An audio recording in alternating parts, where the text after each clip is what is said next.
observarmos então aquilo que, se você olhar no banco que está à frente da sua cadeira, onde você está sentado, agora tem esse bolsinho aí, né? Muito bom. Você vai ver que tem um panfleto da nossa igreja. Talvez você ainda não o tenha. Se você não tem, você pode levar para sua casa, tá? Você pode pegá-lo. E você vai perceber que na terceira página vai ter o que cremos. E lá nós teremos então, você que está no banco da frente pode pegar atrás, né? Senão você não vai conseguir. Nós temos lá no que cremos aquilo que nós conhecemos como as 5 solas, né? Foi conhecido assim porque são 5 somentes, né? Usando em português, né? 5 somentes. E nós vamos falar um pouquinho a respeito disso que norteou a igreja, não só no tempo dos reformadores, mas norteou a igreja também no tempo de Jesus. E olhando para isso, contextualizando para o nosso tempo, nós vamos falar no texto que está em Mateus, capítulo 23, do verso 1 ao verso 5. Sentado mesmo como vocês estão, vamos olhar para esse texto. Olha o que o texto vai dizer. Então Jesus falou às multidões e aos seus discípulos, os escribas e fariseus se assentando na cadeira... Desculpe, vamos voltar, os irmãos ainda estão encontrando, né? Mateus 23, do verso 1 em diante. Aí, amém, agora vamos. Então Jesus falou às multidões e aos seus discípulos, os escribas e fariseus se assentam na cadeira de Moisés. Portanto, fazei e guardai tudo o que eles vos disserem, mas não lhes imiteis as obras, pois não praticam o que dizem.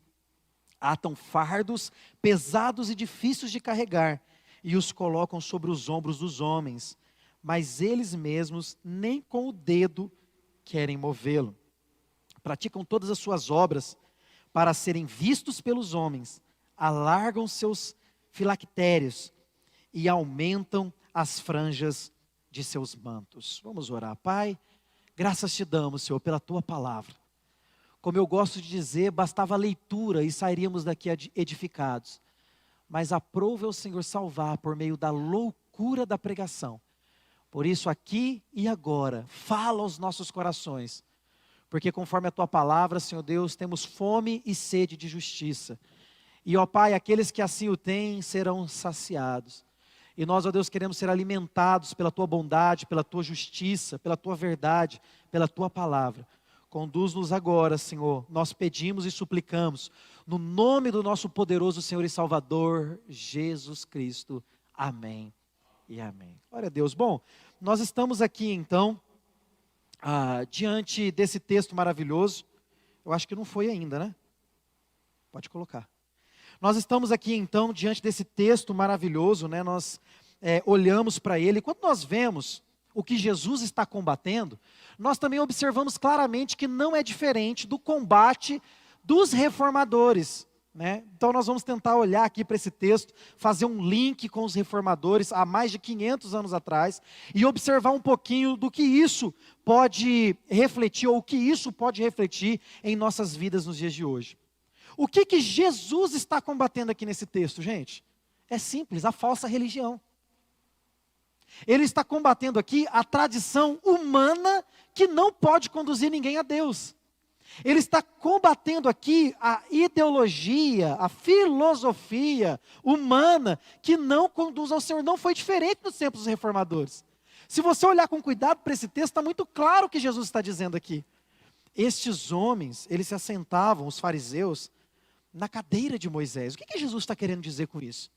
Está querendo dizer com isso que esses homens, eles detinham o conhecimento. E, por assim dizer, nós poderíamos afirmar aqui que o conhecimento deles não era um conhecimento distorcido da verdade. Ou seja, eles tinham uma boa doutrina até. Eles tinham um bom entendimento até. Porque Jesus vai dizer, façam conforme eles falam. Porque eles se sentam à cadeira de Moisés. Então o que eles estão falando é a verdade. Mas há um alerta de Jesus aqui que para mim chega a ser assustador. Ele vai dizer, embora você deva ouvir o que eles dizem, não façam o que eles fazem. Você já parou para pensar nisso? Tem um ditado aí que diz assim, né? Olha, pregue se possível, use palavras. A gente sabe que isso não leva a lugar nenhum. Isso não é a verdade de Deus. Não é isso que Jesus está ensinando aqui. Olha, se possível, use palavras, seu testemunho é suficiente para salvar. Talvez o seu testemunho seja suficiente para condenar, assim como a natureza. Porque a palavra de Deus vai dizer que os céus proclamam a glória de Deus. E o firmamento anuncia a obras das suas mãos. Se você for orar com clareza, por exemplo, Romanos, capítulo 3, 4, 5, 1, também 2, você vai perceber claramente que o apóstolo Paulo está dizendo que a natureza, a revelação natural, ela é capaz de condenar o homem, porque ela mostra com clareza que existe um Deus que criou todas as coisas. Então o seu testemunho, por assim dizer, pode até ter o mesmo efeito. Você vive a palavra, você segue a Jesus, a sua vida é dele, ele é seu Senhor e Salvador, e isso de alguma maneira contrasta com a realidade do que o mundo vive. Porém, Deus salva por meio da pregação de sua palavra. A fé vem pelo ouvir, e o ouvir da sua palavra. Aprove a Deus salvar por meio da loucura da pregação. Porém, irmãos, é muito forte o que Jesus está ensinando aqui. Escutem estes homens, mas não andem no caminho destes homens. Não foi este o grito dos pré-reformadores, dos reformadores e dos que vieram depois deles? Foi este o grito deles também. Vocês não devem viver segundo os seus passos. Há um passo que nós devemos viver, e este passo é os passos do nosso Senhor Jesus Cristo. Então preste atenção no que está acontecendo aqui. Quando a gente lê essa mesma referência lá em Lucas, fica ainda mais claro para nós. A palavra de Deus vai dizer, se você puder, abra comigo aí Lucas, capítulo 11. Olha que interessantíssimo o que está acontecendo aqui. Lucas, capítulo 11, verso de número 37. Quando Jesus terminou de falar, melhor, vamos voltar um pouquinho, 33. Jesus está falando. Jesus está falando que ninguém acende uma luz e coloca debaixo de uma escada. Porque se você acender uma luz e colocar debaixo de uma escada, ela não vai iluminar nada. Você acende e coloca ela em destaque. Ele está falando, né? Ele está falando da luz do mundo, do resplendor da luz. Ele está falando disso. E de repente, quando Jesus termina de falar, um dos fariseus que estava ouvindo convida ele para ir comer. E aí agora volte para Mateus, depois você lê isso em casa, Lucas. Jesus então, depois de falar com as multidões, depois de falar com os seus discípulos, ele se assenta. E ele então, você vê isso mais claramente em Lucas e também em Marcos. E ele começa a falar com os seus discípulos, e os fariseus estão, por assim dizer, ali inclusive com os ouvidos atentos, ouvindo o que Jesus está dizendo. E Jesus vai assustar esses fariseus. Porque Jesus vai dizer para eles, olha, os escribas e fariseus, eles estão sentados ali naquela cadeira. Eles têm uma boa doutrina, então vocês devem fazer tudo o que eles disserem. Versículo 3, mas não lhes imiteis as obras. É tão forte isso, porque lá em Lucas, Jesus vai dizer, olha, eles dão o dízimo. Eles são ofertantes. Eles têm uma boa doutrina, eles até vestem, colocam os filactérios para mostrar que eles conhecem a lei, né? Uma forma de mostrar para todo mundo que eles conhecem a palavra de Deus. Então, hoje os filactérios poderiam ser o meu Instagram, né? O meu Facebook, né? Eu mostro o meu conhecimento.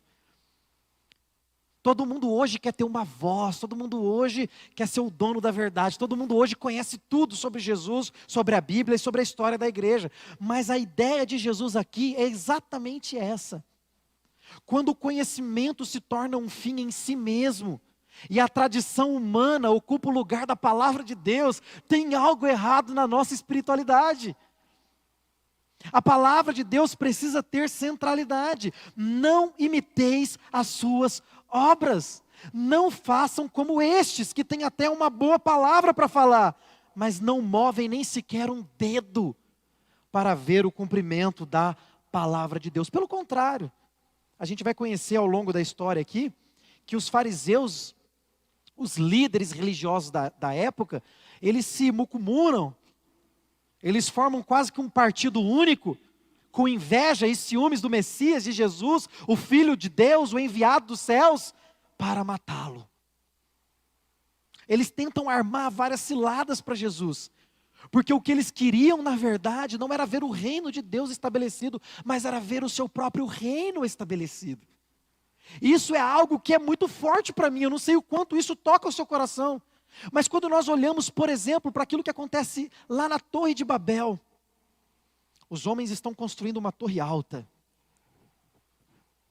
Qual é o propósito dos homens? Está escrito lá, fazer o seu nome conhecido. Chegar até os céus. Estabelecerem o seu nome. Diferente do que acontece em Pentecostes, Deus desce dos céus para ver o que os homens estão fazendo. E quando Deus vê o que os homens estão fazendo, Ele não é pego de surpresa. Mas Ele está nos ensinando um princípio que é o mesmo daqui. Percebe? Porque que um dos lemas da reforma é a igreja sempre sendo reformada? Desde Gênesis é necessário uma reforma dentro da igreja. Porque o homem é caído nos seus delitos e pecados. O homem volta e meia está querendo ficar longe de Deus. Deus então desce, confunde a língua dos homens e os espalha. Diferentemente do que acontece em Pentecoste, que o propósito daqueles homens que ali estavam não era o de ver os seus nomes conhecidos, até porque se os seus nomes fossem conhecidos, eles perderiam as suas vidas, porque os seguidores de Jesus depois da sua morte, estavam sendo perseguidos até a morte. Então o que acontece na verdade é que eles se reúnem, eles oram de maneira unânime, eles obedecem à palavra de Jesus, eles ficam esperando a promessa do Pai lá de Joel e também de Cristo, e então o vento vem, de repente, de maneira impetuosa, enche o lugar, de uma maneira que nem eles mesmos poderiam entender.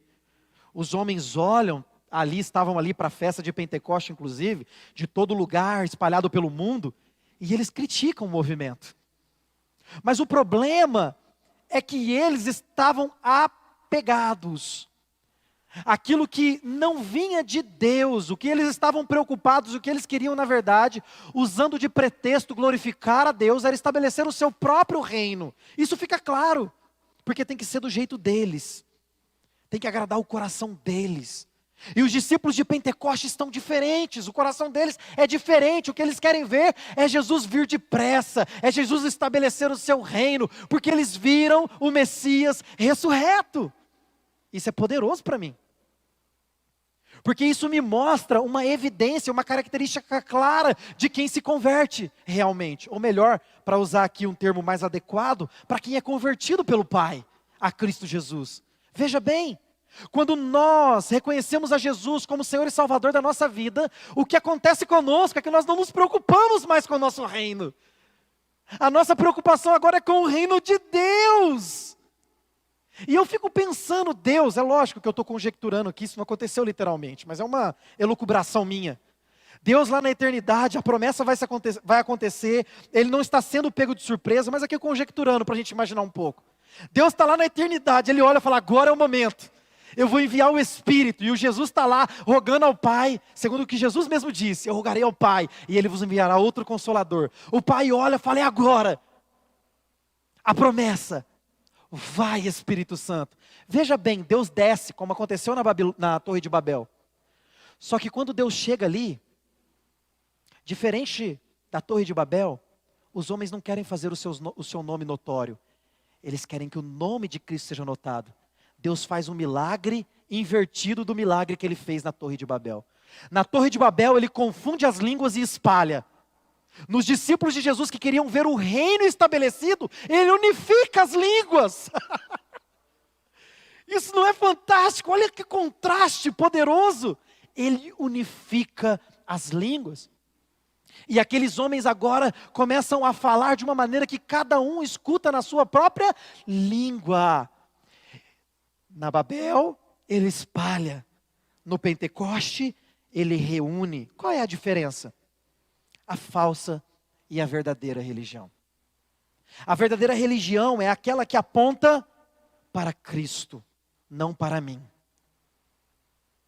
A verdadeira religião é aquela que aponta para o ungido, o Cristo, o Cordeiro vivo, que foi imolado pelo meu e pelo seu pecado, que carregou a minha e a sua culpa na cruz do Calvário. Esta é a verdadeira religião. Não se trata de mim. Se trata dele. Tem até uma música contemporânea aí, muito bonita, que fala isso. Não tem nada a ver comigo, tem tudo a ver com ele. Então Jesus está dando uma lição aqui para esses fariseus. No versículo 4 ele vai dizer, atam fardos pesados e difíceis de carregar, e os colocam sobre os ombros dos homens, mas eles mesmos nem com o dedo querem movê-lo. Enquanto Jesus se apresenta dizendo: olha, você que está cansado, sobrecarregado, vinde a mim, todos vocês, porque o meu fardo, o meu jugo, ele é leve, ele é suave, porque não se trata de você, se trata de mim. A partir do momento que você deposita fé em mim, tudo muda. Eu agora sou o Senhor da sua vida e Salvador, eu vou cuidar de todas as coisas. O meu Espírito vai te ensinar todas as coisas, ele vai te conduzir a toda a verdade. É certo, irmãos, que existe um processo. O Espírito de Deus, ele não formata o nosso HD mental. Ele não coloca lá um CD, coloca lá o boot, ou um pendrive agora, né? E formata a nossa mente, a partir de agora, a mente de Cristo é a nossa mente, a gente faz tudo certinho. Não. Haverá um dia em que o Senhor virá em glória e poder, e todos aqueles que creram nele, conforme a Escritura, serão transformados e terão o corpo semelhante ao que Cristo tem agora, incorruptível, imarcessível e imperecível. Não haverá mais morte, não haverá mais dor, não haverá mais pecado. Porque as primeiras coisas se passaram e tudo se fez novo. Ali sim, não haverá mais choro, não haverá mais dor, nada disso. Mas ainda estamos diante do pecado. E o que o Espírito Santo vem e faz quando nos regenera, é nos colocar em uma posição correta de relacionamento com Deus, até que Jesus retorne em glória e poder, para julgar homens e mulheres, grandes e pequenos, de toda raça, língua e tribo, de todos os tempos. E ele fará isso, de uma vez por todas, estabelecerá o reino que ele inaugurou, quando ele veio a essa terra. Percebe? É assim, irmãos. Mas os fariseus não, eles jogam peso. Eles não respeitam o tempo de Deus na vida de cada um. Era isso que eles faziam. Eles usavam os seus filactérios, ele usava os seus emblemas, ele usava a sua vestimenta, ele até dava o seu dízimo, dava a sua oferta. Jesus vai dizer: olha, eles fazem isso, vocês deveriam também fazer essas coisas. Vocês deveriam observar a lei, vocês deveriam dar as suas contribuições, mas sem omitir o amor e a justiça. Era o que os fariseus faziam. Versículo 5: praticam todas as suas obras, não para estabelecerem o reino de Deus, mas para que o seu nome seja notado e conhecido. Olha só, está claro. Visto para que eles sejam vistos pelos homens. Alargam os seus filactérios e aumentam as franjas dos seus mantos. Este foi o grito de Jesus. Esse foi o grito de Deus, por assim dizer, lá na Torre de Babel. Esse foi o grito de Jesus aqui, enquanto ele caminhou entre nós. E este foi o grito dos reformadores há mais de 500 anos atrás. Não foi diferente. E qual foi esse grito? Que tem tudo a ver com a realidade do que Jesus está ensinando, do que Deus ensina na Torre de Babel. É isso que você está vendo aqui agora. São as 5 solas da reforma protestante. Nós vamos tentar aplicar isso à nossa vida e à nossa realidade. Mas primeiro, nós precisamos pensar e entender que esses 5 pontos, essas 5 solas, elas têm a ver, precisa ser vista dentro do seu contexto, com a salvação. Esse é o propósito dela, tá? Então a gente não pode deixar de pensar nisso jamais. Então o primeiro ponto que nós vamos falar hoje a respeito da visão de Jesus, da visão do Antigo Testamento, essa visão bíblica, está claro na Escritura, é que não há outro meio pelo qual você pode se achegar a Deus, senão pela fé salvífica produzida pelo Espírito Santo. Perceba, você não consegue produzir em você mesmo a fé. A palavra de Deus vai dizer que a fé vem pelo ouvir da palavra de Deus. Alguém teve que pregar a você. O Espírito Santo teve que te convencer. É somente pela fé. Então nós cremos nisso e nós rejeitamos qualquer adereço que seja colocado junto com a fé para que você alcance a vida eterna. Não é qualquer fé. Eu conheço muitos homens de fé. Pessoas até que hoje em dia está na moda, né? Tem muito pensamento positivo. Positivismo, né? Isso tem até o seu lugar, eu acredito. Né? Uma pessoa que normalmente é muito pessimista, ela acaba colhendo os frutos do seu pessimismo. Eu acho que isso faz sentido. Mas não é isso que vai fazer ou vai determinar se você vai ser bem-sucedido, se você vai ser feliz, ou se você vai para o céu. Não tem como eu pôr Deus contra a parede e determinar as coisas, não é assim que funciona. A realidade é que é somente a fé em Cristo Jesus que produz a verdadeira satisfação e alegria. Porque nós sabemos claramente, irmãos, que a nossa alegria e satisfação tem nome, o nome dela é Jesus Cristo. Não é qualquer fé. Eu tenho fé que eu vou conseguir um trabalho, eu tenho fé. Pode ser fé isso, né? Uma crença, uma ideia que você coloca na sua mente, você trabalha e percorre, pode ser até que você alcance. Mas a fé revelada nas Escrituras, que leva o homem até Deus, ela é produzida pelo poder do Espírito Santo. A palavra de Deus vai dizer que é o Espírito quem convence o homem da justiça, do juízo e do pecado. Qualquer adereço, né? A gente não tem um pingente, né, que a gente beija, ou o sinal da cruz que a gente faz quando passa na igreja. Isso são amuletos.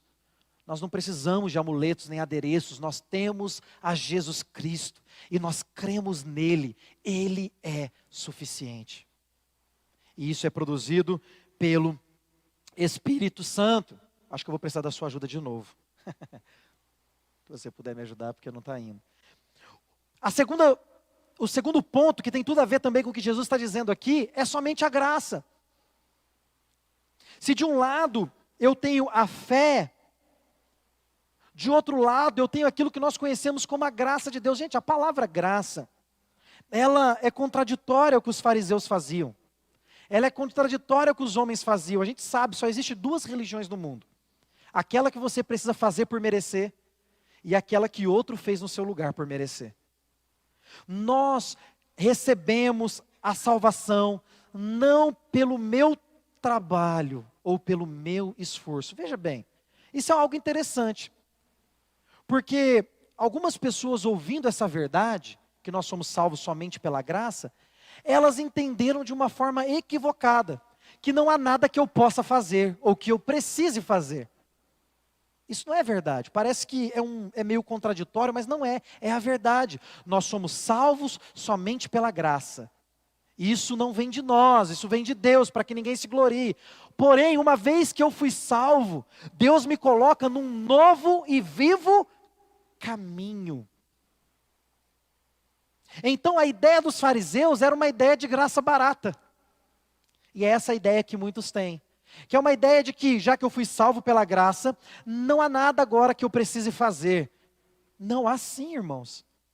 Quando você reconhece a Jesus como Senhor e Salvador da sua vida, você não pode tê-lo só como Salvador, você também precisa tê-lo como Senhor. Não tem como você ter Jesus somente como Salvador. Se Ele é teu Senhor, então Ele exerce senhorio sobre a sua vida. Se Ele exerce senhorio sobre a sua vida, você vai caminhar nas pegadas dEle. É verdade sim, e eu afirmo, somos salvos pela graça, que significa que não merecemos. Jesus mereceu em nosso lugar. Mas uma vez que fomos salvos por esta graça, somos colocados em um novo e vivo caminho. Já não somos nós que vivemos, mas é Ele quem vive em nós. Nós somos vestidos de um novo homem, e o novo homem, irmãos, a gente às vezes fala isso, né? Eu entendo, eu nem ligo muito para isso não, porque eu entendo o que os irmãos querem dizer, mas a gente fala assim, não, agora eu sou um novo homem, né? Aí o meu velho homem está querendo vir à tona. O novo homem, irmãos, é Jesus. Nós fomos inseridos no corpo de Cristo. Nós vivemos agora unidos a Ele, e isso produz em nós uma novidade de vida. Isso tem a ver com a obra salvífica, isso tem a ver com a graça de Deus em nós. Então a pergunta é, que tipo de vida você tem vivido? A vida de Cristo, que caminhou sobre essa terra para a glória de Deus e a serviço dos homens? Ou você tem vivido esta graça farisaica, no sentido mais pejorativo possível, que na verdade só faz você querer ser notado pelos homens, e não faz você mover um dedo sequer para ver tudo isso que a gente diz acreditar sendo realidade estabelecida no reino de Deus. É necessário, irmãos, que nós vivamos segundo o reino pelo qual nós somos conquistados. Nós somos conquistados por Jesus Cristo, Ele é o nosso general, Ele nos conduz em triunfo, Ele vai à frente, nós ali tudo machucado, aquele bando de escravo, que Jesus foi lá no mercado de escravo e comprou com o seu próprio sangue, mas a palavra de Deus vai dizer que Ele nos conduz em triunfo, Ele entra na cidade com esse bando de escravos, mas agora para eles serem transformados, diferente do general romano, que conduziu seus escravos como um troféu de sofrimento e vitória. Jesus nos conduz não para vilipêndio e vergonha, mas Ele nos conduz em triunfo, para que nós entremos no seu reino e sejamos agora reconhecidos como filhos de Deus.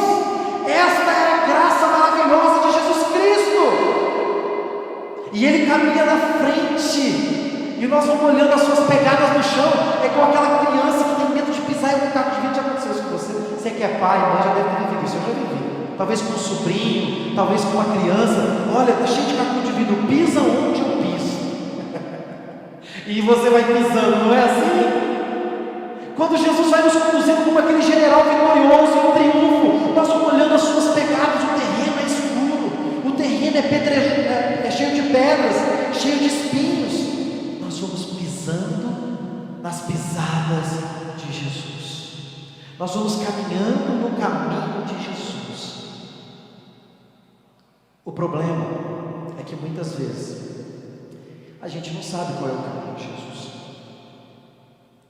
A gente confunde. O Evangelho de Cristo Jesus não é um estilo de vida, gente. Não é uma filosofia humana. O Evangelho de Cristo Jesus tem a ver com estar unido a Ele. E esta é a obra da graça de Deus. E essa não é uma obra barata. Teve um alto custo. Como eu gosto de dizer, Deus não passou pano nos seus pecados. Alguém pagou a conta, alguém foi lá e pagou a dívida, alguém foi lá e nos resgatou. E quem foi este alguém? Foi Jesus Cristo. Ele carregou a nossa culpa em nosso lugar. Deus declara lá da eternidade todos nós justos pela justiça dele, de Jesus Cristo, que nos substituiu na cruz do Calvário. Por causa disso que somos justificados. Esta é a obra de graça. Porém, não se engane. Uma vez conquistado por este reino, Deus te chama a caminhar nas pegadas de Jesus. A próxima sola, e tem tudo a ver com esse texto que nós lemos, está aqui diante de vocês. Vai? Não vai? Vai? Não vai? Foi. Somente Cristo. Está vendo como que parece que é uma coisa ligada à outra?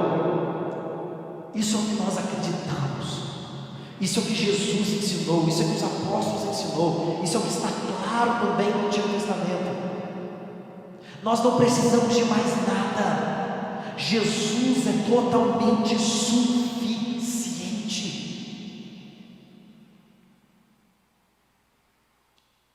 Isso é maravilhoso, isso é poderoso. Porém, há também um engano. Esse é um caminho difícil. É como caminhar numa linha estreita. É um caminho complicado entre o legalismo farisaico, ou seja, as obras humanas e as obras de Deus.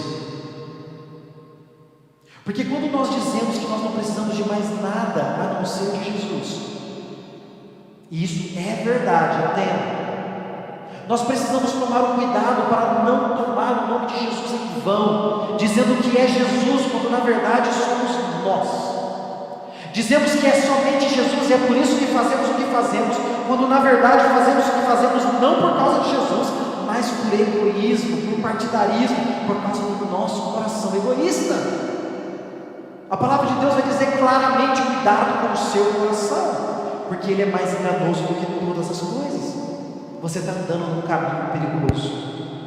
Que caminho é esse perigoso? Não é as pegadas de Jesus, mas é o seu coração.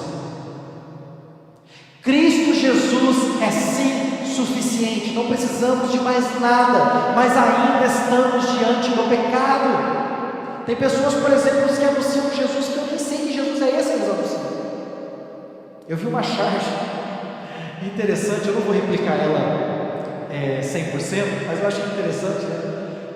A respeito de um posicionamento do René disso, né? De que a palavra de Deus não é suficiente. E aí a charge dizia assim, né? Os pentecostais dizendo, ele é louco. Os tradicionais dizendo, ele é louco. E alguns crentes, ele vai dizer de um tipo de crente específico, mas não é só esse tipo de crente. E os crentes, muitos crentes dizendo, o quê? Que Bíblia? Que eu preciso atualizar. Que Bíblia que não é suficiente? Não conhece a palavra. Ensina um Jesus que está esvaziado da sua própria essência. Jesus é a palavra de Deus encarnada. Não conhecer a Escritura, não conhecer a Jesus. A palavra de Deus vai dizer que aqueles que conhecem Jesus, do seu interior fluiriam rios de águas vivas, conforme diz a Escritura. Eu preciso conhecer a Jesus, para que essa promessa da Escritura seja verdade na minha vida. Mas há um trocadilho que eu gosto de fazer nesse texto, quando nós lemos às vezes ele sem a pontuação correta. Nós precisamos crer em Jesus conforme a Escritura, para que no nosso interior fluam rios de águas vivas. Não é um Jesus inventado na minha mente. Cristo é suficiente, sim, mas é o Cristo revelado na Escritura, não é o Cristo que eu inventei. Qual era o Cristo, qual era o Messias que os fariseus esperavam? Um líder político? Um estadista fantástico? Não, ele caminhava entre os pecadores, ele se assentava com as prostitutas, ele andava com os marginalizados, ele pregava nos lugares mais distantes. Era esta a vida de Jesus. Os seus, aqueles que deveriam recebê-lo, o rejeitaram. Cuidado com o tipo de Jesus que você acredita. O próximo ponto: somente as Escrituras. A gente já está falando bastante sobre isso. O que é a Escritura? É a palavra de Deus. Nós sabemos que essa tradução, ela não é o manuscrito, né? Não é o autógrafo, melhor dizendo. Ela não é o autógrafo escrito pelas mãos do apóstolo Paulo. Mas aqui, irmãos, já foram feitos estudos tão apurados, né? Aqui contém a palavra de Deus. Não só contém, né? Hoje existe uma linha teológica que não é a palavra de Deus, mas contém a palavra de Deus. Aqui não simplesmente contém a palavra de Deus, mas é a palavra de Deus. Tudo que está escrito aqui a respeito dos temas centrais, irmãos, está muito claro, não há divergência alguma. Já foram achados manuscritos lá no tempo do primeiro século, aquele, por exemplo, conhecido como Nag Hammadi, que quando lido, datado do primeiro século, é idêntico ao que você tem aí nas suas mãos hoje. Deus preservou a sua palavra. A palavra de Deus é inerrante, a palavra de Deus é infalível, a palavra de Deus é suficiente. A palavra de Deus não pode falhar nas suas promessas. A palavra de Deus é a palavra de Deus. Isso também é um grito que nós precisamos ter. E por último, mas não menos importante, ou esse já era o último? Não, né? Tem mais um. São 5. Somente a Deus dai glória. Isso é interessantíssimo, né? Um grande homem do passado disse, eu vou parafrasear: eu me dobro todas as vezes diante de Deus, mas eu não me abaixo para pegar uma caneta diante dos homens. O grito da reforma, o grito de Cristo e o grito da Torre de Babel foi o grito que nós estamos dando hoje. Nós não nos submetemos a tradições humanas, a filosofias vãs. Nós não nos submetemos a homem algum, senão a palavra de Deus, porque a Ele toda a glória, é só Ele, somente Ele. Mais uma vez o perigo de se tornar um fariseu. Se eu não preciso então me dobrar diante de nenhum homem, então eu posso viver sozinho, isolado. Cria-se então uma espécie de espírito de independência, aonde eu não preciso prestar conta, aonde eu não preciso me submeter. Não é isso que significa somente a Deus dai glória. Não, eu não posso me submeter a nenhum tipo de estrutura hierárquica. Eu não posso me submeter a nenhum tipo de institucionalização da igreja. Eu não posso me submeter a nenhum tipo de tradição. Não, a tradição é boa, desde que ela não contrarie a palavra de Deus. Toda a nossa experiência, todo o nosso relacionamento, toda a nossa vivência, toda a nossa interpretação da Escritura não pode ser contraditória à própria palavra. Você quer viver para a glória de Deus? Viver para a glória de Deus não é simplesmente falar glória a Deus. É bom dar glória a Deus, eu gosto de dar glória a Deus, mas não é isso que significa viver para a glória de Deus. Viver para a glória de Deus significa viver de uma tal maneira que seja diferente da vida dos fariseus, que davam até glórias a Deus com seus lábios, mas o seu coração estava longe de Deus. Como diz lá em Isaías capítulo 29, versículo 13. Este povo me louva com seus lábios, mas o seu coração está longe de mim.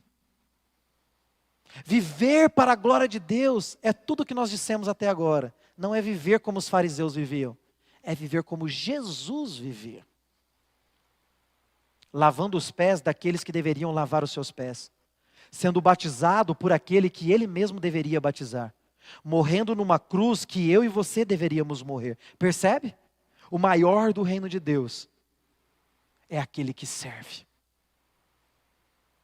E o que Jesus está ensinando aqui não é uma concorrência, uma corrida para ver quem vai ser melhor no reino de Deus. O que Jesus está ensinando aqui é que o princípio do seu reino é um princípio de submissão. Sujeitai-vos uns aos outros em amor.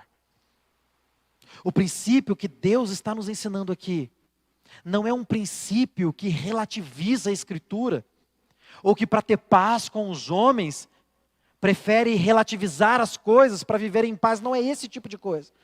É somente a Escritura. É somente Cristo. É somente pela graça. É somente pela fé. É somente a Escritura. É somente a Deus da glória. É somente. São os absolutos da vida cristã. Todavia, entretanto, irmãos, esta é uma noite importante. Para que não caiamos no erro de muitos do passado. Mesmo antes de Jesus, no tempo de Jesus, e bem depois de Jesus, talvez aqui e agora tenha muitos que precisam não só ser reformados, mas serem transformados pelo poder de Jesus Cristo. Aqui mais um trocadilho interessantíssimo a respeito da natureza da conversão. Deus não está chamando pessoas reformadas. Deus está chamando pessoas para serem transformadas. Você entende o que isso significa?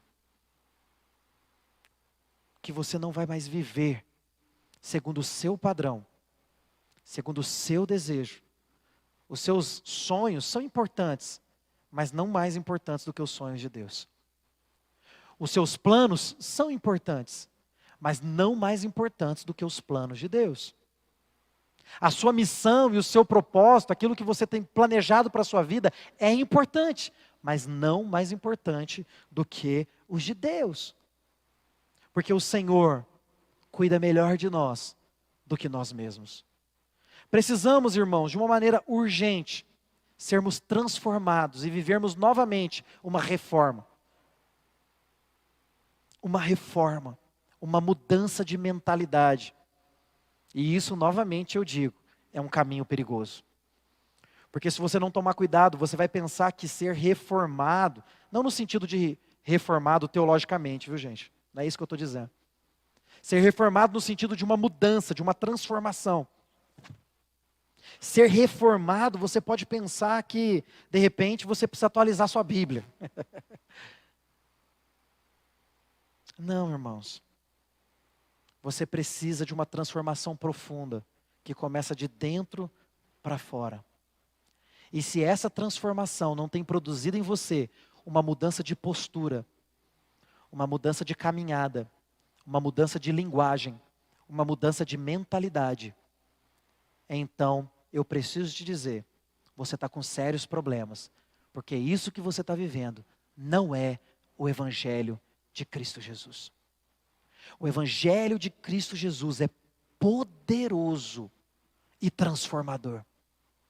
O Evangelho de Cristo Jesus, ele inverte os seus paradigmas. Eu não sei se dá para ver, eu acredito que não, né? Mas ali atrás desses somentes e somentes, está passando um terreno do mundo todo.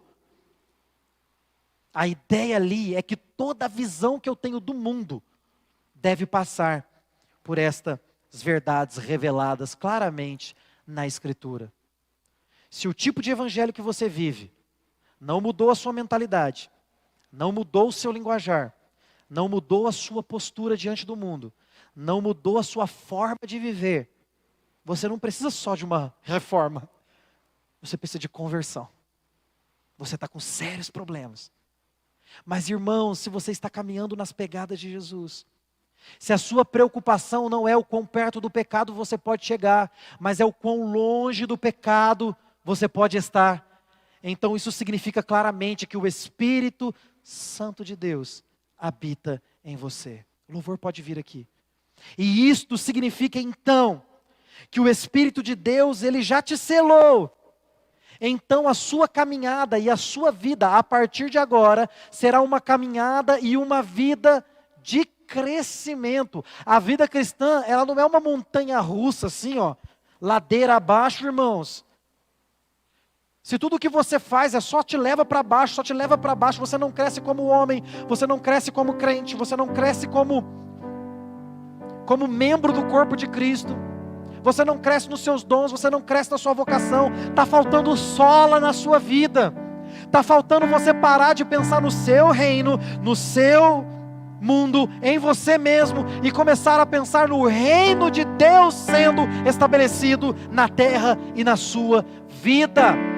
Ser reformado, agora teologicamente, ser cristão tem a ver com mudança de valores, de mente, de postura e de vida.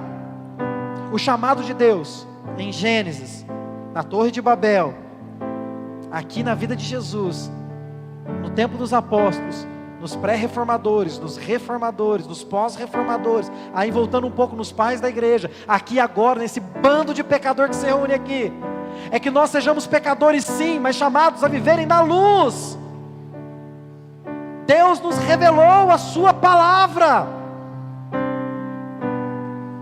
Luz e trevas, né, na Bíblia significa isso, conhecimento de Deus. Deus nos levou à luz. Nós agora fomos colocados em um relacionamento correto com Deus. Que tipo de vida é a vida que você tem vivido? Isso é difícil, porque vai mexer com o seu brio. Deus não está interessado na sua luz própria. Deus está interessado na luz de Cristo na sua vida brilhando. Abrir mão dos seus valores que contradizem a Bíblia. Perceba, lembra? É uma linha tênue, né? Se você não tomar cuidado, você vai abrir mão de toda a tradição. Não é isso que eu estou ensinando. E se você não tomar cuidado, você vai se apegar demais à tradição também. Não é isso que Jesus está ensinando. O que Jesus está ensinando é que o reino dele é um reino de pessoas vivas. É um reino orgânico. E esse é o chamado de Deus para mim e para você. O louvor vai cantar uma música. Enquanto o louvor canta essa música, você vai ter um tempo de reflexão nessa palavra. Eu quero convidar você para que nada te distraia, se você pode, curve a sua cabeça, feche os seus olhos. E agora é o momento para você falar com Deus, falar: Deus, e agora? O que eu vou fazer da minha vida? Deus, e agora? Para onde eu caminho? Deus, será que eu estou vivendo tudo isso? Ou será que eu estou me tornando um fariseu ou um religioso? Será que eu estou mais preocupado, Senhor, com os meus interesses pessoais do que com o Teu reino? Será que eu estou mais preocupado com o meu nome do que com o Teu reino? Será que eu estou mais preocupado comigo do que com Jesus? Será que eu estou mais preocupado comigo do que com as pessoas que precisam ser alcançadas pelo Seu Evangelho? Não, Senhor, eu preciso viver a Tua palavra, a Tua verdade. Esse é o chamado, esta é a verdade, e é isso e por isso que nós estamos aqui.